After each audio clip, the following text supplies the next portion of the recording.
welcome back to another episode of Jordan's Collectibles series. We're going to do our last episode today on the Disney California Pottery collection with the final brand, Hagen Renaker. And they're extraordinary masters of miniature pieces. Walt Disney even said himself that these were the best representation of three-dimensional characters of his. So these really stand up to the test of time. They really look great even to this day, and they're just some of the best pieces, probably my favorites of this time era in Disney pottery. Before we get into the collections from Hagen Renaker, let's talk a little bit about their history. It started off with John Renaker and Old Hagen. John Renaker was the son-in-law of Old Hagen, and John really wanted to get into pottery after kind of having a mild business life. And he wanted to take care of his family. He wanted to go out on his own with his own business. So he learned the whole trade of pottery while being an apprentice for a while. And then he started making his own dinnerware and plates and cups and things of that nature, all with pretty drawings of flowers and sorts of things like that. But then his wife was also helping at the time, and she started making little creature animals, really small miniature animals that were kind of humorous in a sense. And those sold really well. So well that it became their main export of product. And I guess Disney saw this and thought, hey, these guys are really good at this, and they gave them the license for it. And we're all lucky to have it. Some of the best pieces, once again, that they ever made.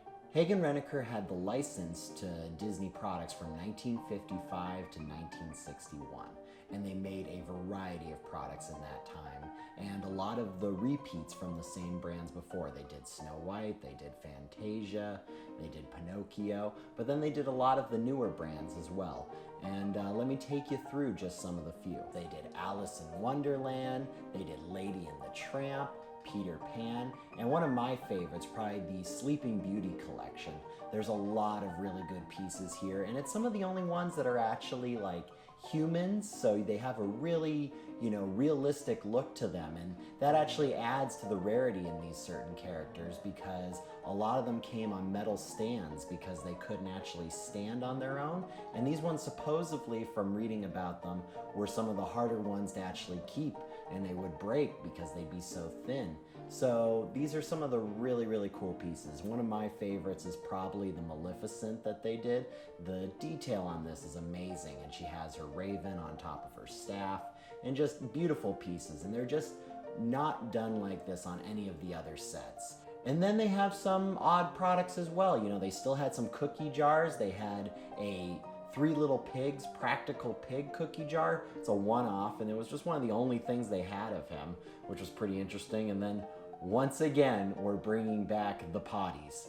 The potties came back for Walt Disney again. He was giving them out to parents for gifts and that sort of nature, so there were blue and red potties, and you just can't seem to get away from them, but they're also some of the rarest things, so keep your eyes out for those potties, everybody. To get into the pricing on some of these, the pricing is very much all over the place. With things like the Lady and the Tramp collection, they made a lot of these, and there were a lot of lesser characters, along with some of the bigger characters. So if you get some of the leads like Lady, the Tramp, you're talking into the 250, 300, maybe even 400 range. But then some of the lesser characters can go all the way down to like $50. But there's just a whole bunch of variety there. But that's really what you're going to be paying for most of the miniatures. The set Sleeping Beauty probably has a lot more rarity. You're talking about things going from 500 all the way up to like 1500 and above. But that's just because, like I said, the delicacy of these products, you're just not going to see them as often. So the price is going to be there. And then, of course, the bigger things like the cookie jars that they have are also going to be in those upper 1500s. And those potties as well. Always be on the lookout for the potties. 1800 plus for the Hagen Renaker ones. So it's just something that people seem to want. The strange things sell the best, right? Well, that's probably all I have on this. I would say if you ever see anything with Hagen, always know that they are on like a paper instead of some of the other ones. Instead of the sticker, they came on a certain paper that said Hagen Renaker, and you'll see it in these pictures here. It's an easier way to find them, and they should be a little more in demand because they are newer and they are a better looking product. So always keep on the lookout for that. Thank you so much for keeping up and making it through this series. I hope you all learned a little bit of something on the Disney California Pottery. And stay tuned for all sorts of different kinds of content. I'm probably going to take a little break on collectibles, but there's some other exciting content coming soon. So make sure you subscribe, and I'll see you soon.